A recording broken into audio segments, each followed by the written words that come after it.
old Nintendo gamer. And son.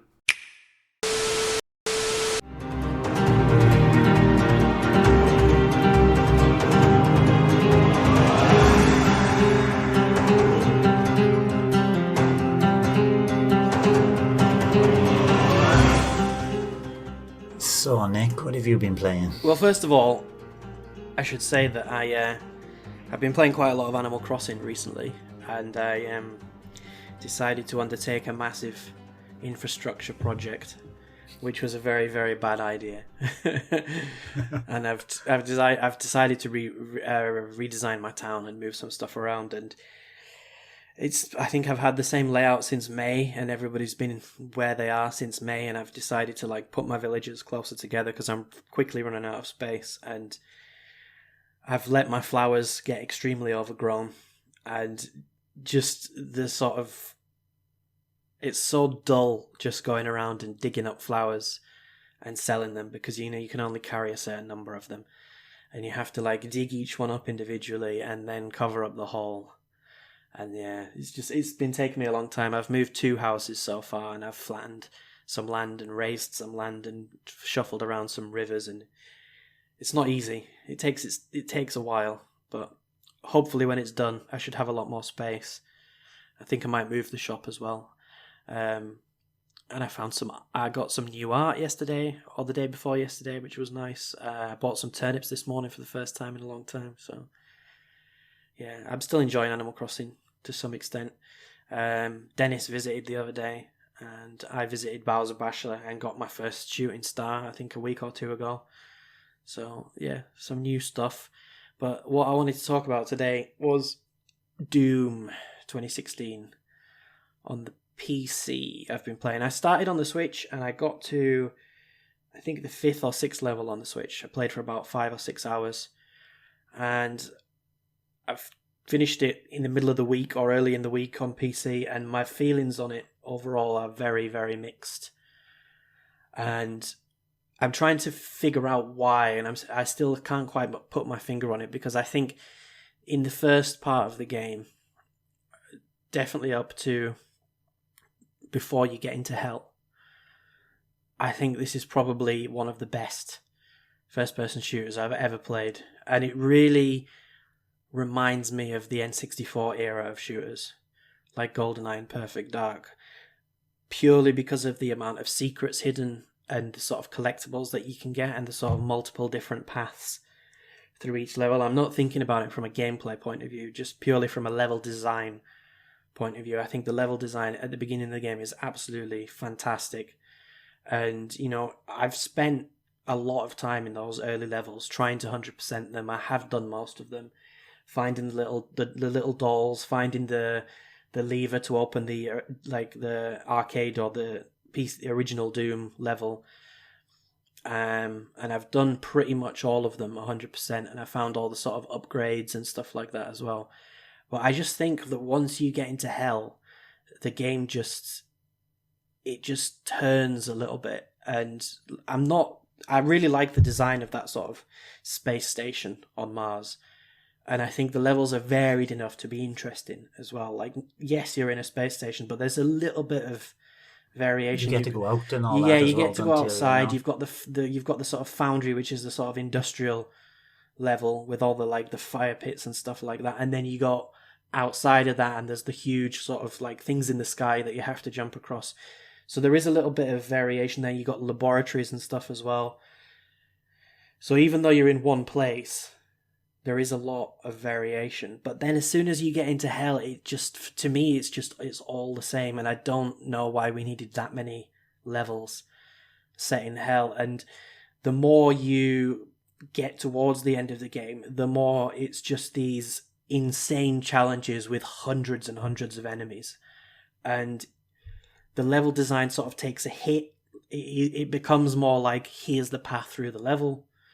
There isn't that much sort of, or at least there wasn't for me that much incentive to sort of explore and find something, because it's all just brown and red. And some of those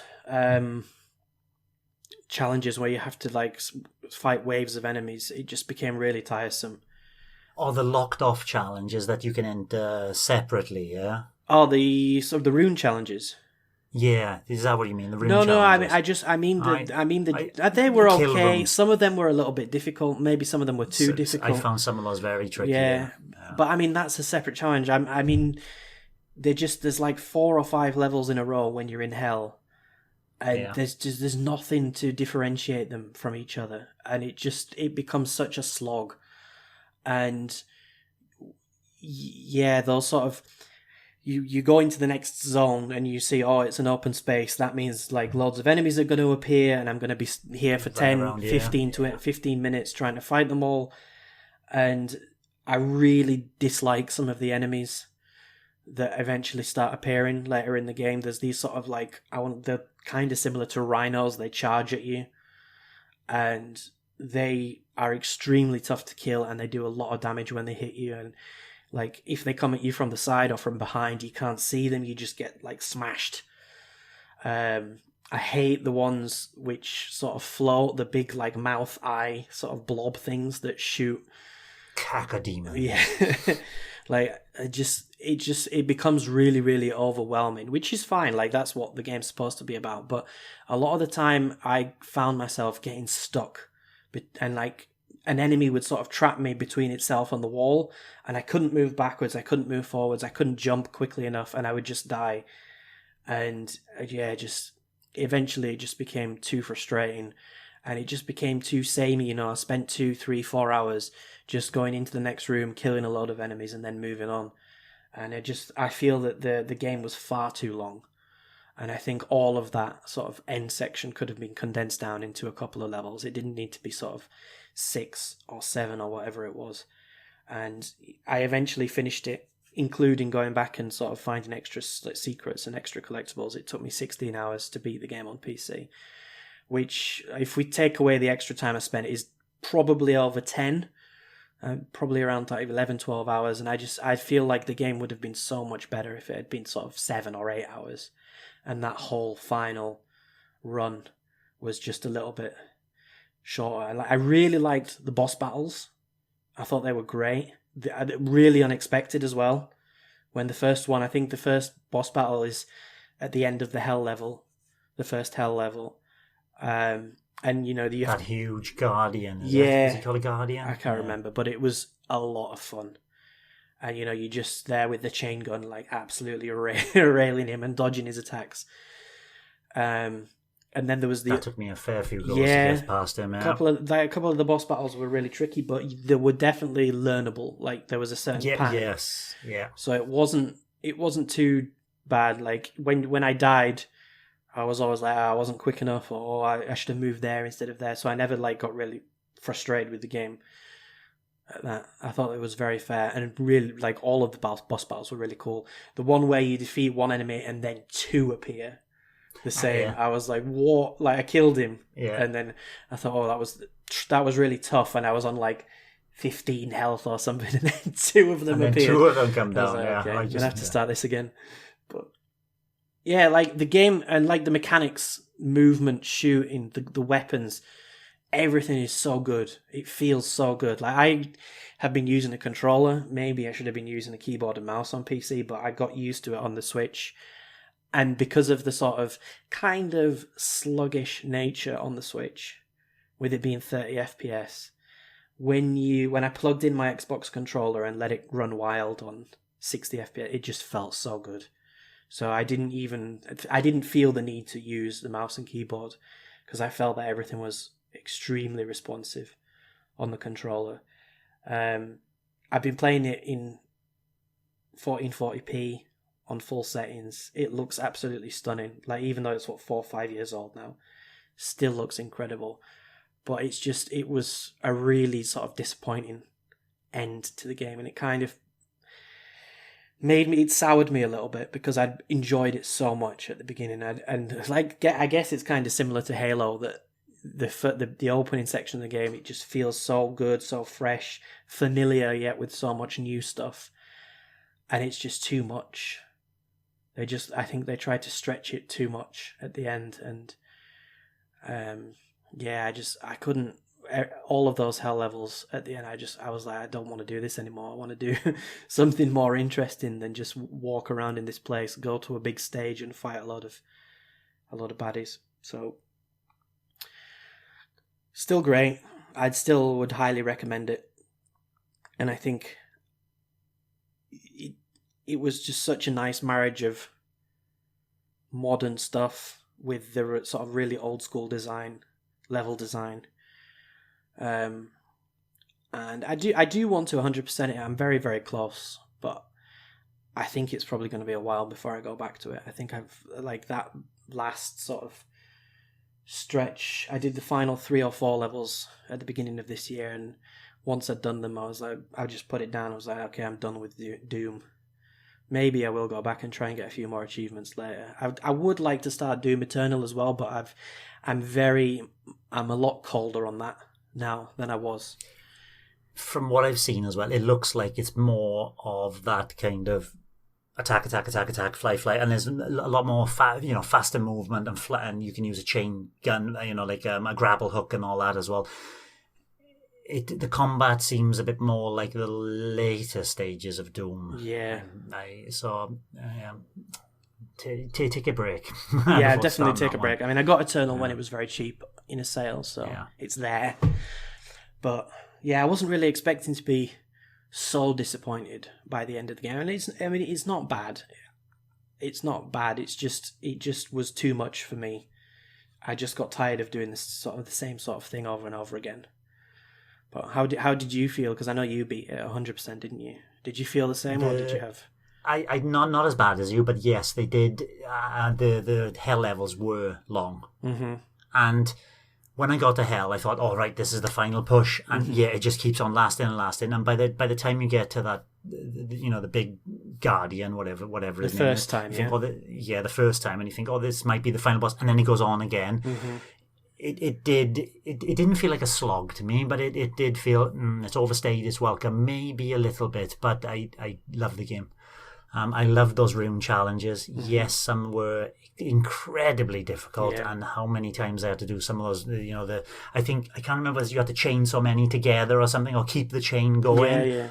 So you had to kill certain enemies in a particular order to then drop behind another enemy to come back down the other way. Those were difficult, and yes, I did 100% it on the Switch, of course. One of my favourite first-person shooters ever. But like you do say, it not outstayed its welcome, but yes, a bit of a slog towards the end. I think it was a middle section as well. One of the jumping bits was quite... not put me off it, but wasn't as enjoyable as the earlier levels. The earlier levels were amazing. Well, that bit where there's a lot of jumping required, that is where I gave up. There's like a central column, and you have to jump across, and you end up going up to the top of the... That's like a pipe. I kept dying on that, and that is where I stopped playing on the Switch. Yeah, you got flying enemies coming in and knocking you off, and then you're straight down, you're dead, and you begin. But what I really liked about it is this balance between close melee combat and long range combat. And then if you're running out of bullets, I can't remember what you get for what, but if you melee, you might get bullets, for example, or if you shoot, you get health. You did one thing to get something. You chainsawed them to get ammo. Chainsaw to get ammo. So you pull out a chainsaw, I'm running low on ammo, get in there with the chainsaw, get the ammo, and then you can back off again. And you melee them to get health. Yeah, I love that counterbalance of I need to do this or this, and then when you know what to do, it feels good when you pull it off. No, that's true. I do like that a lot, that system of sort of like, you're going to get hit, you're going to take damage, but if you kill the enemies in the right way, you can recover it very, very quickly. Yeah, that's a really cool system. From a design point, in terms of levels, in terms of gunplay, in terms of characters and different types of enemies, fantastic. Definitely one of the best FPSs I've ever played. It just it outstayed its welcome for me in a big way that I really wasn't expecting, to be honest. Because you would think everything's so great, why would you not want more of the same? But it is just so repetitious towards the end. You are doing the same thing, fighting the same enemies in the same types of rooms over and over and over again. It just feels unnecessary. It's harder and harder and harder. And it does, it gets harder and harder. But I mean, once you get all the weapons, once you upgrade your health, your ammo, What else do you upgrade? Health, ammo, armor. You get the BFG as well, which you can use 2-3 times to just kill everything and give yourself a breather. Room clearance. Yeah. And if you save it for the right enemies, those big guys with the horns that usually come right at the end, take out a couple of them in one shot. It's nothing to worry about. But there were times when the number of enemies was just too overwhelming, and especially when you were trapped by them in a corner or next to the wall, and you just sort of lose your orientation a little bit and end up just dying because you can't really move out of it. I suppose that's a kind of it's getting to know the environment. Mm-hmm. Doom is about movement, isn't it? Yeah. In a normal first-person shooter like we play in Borderlands, you kind of keep your distance and back off and shoot or whatever, and just like in a classic kind of first-person shooter. But Doom is about movement and knowing the environment that you're moving in, so you know where to go from hitting that one to get to the next place, and then maybe coming up a different pathway and hitting them from another side, and just because you've got to be constantly on the move in Doom. Yeah, if you stand still, you're dead. You're dead.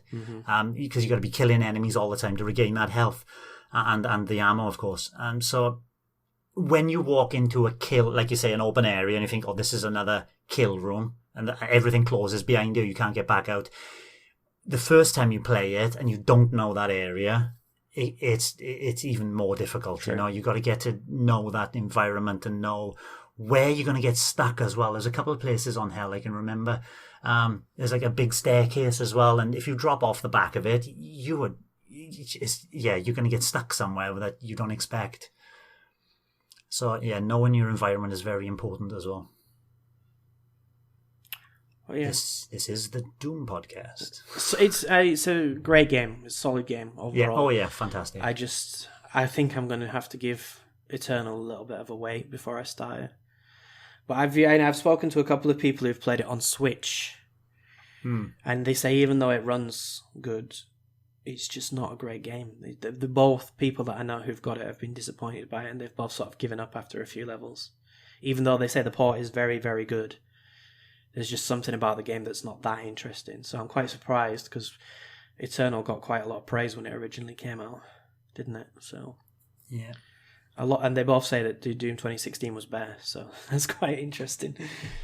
But we'll see. I'll give it a go eventually, but not now. Yeah, I'd be definitely be well up to listen to what you think of that.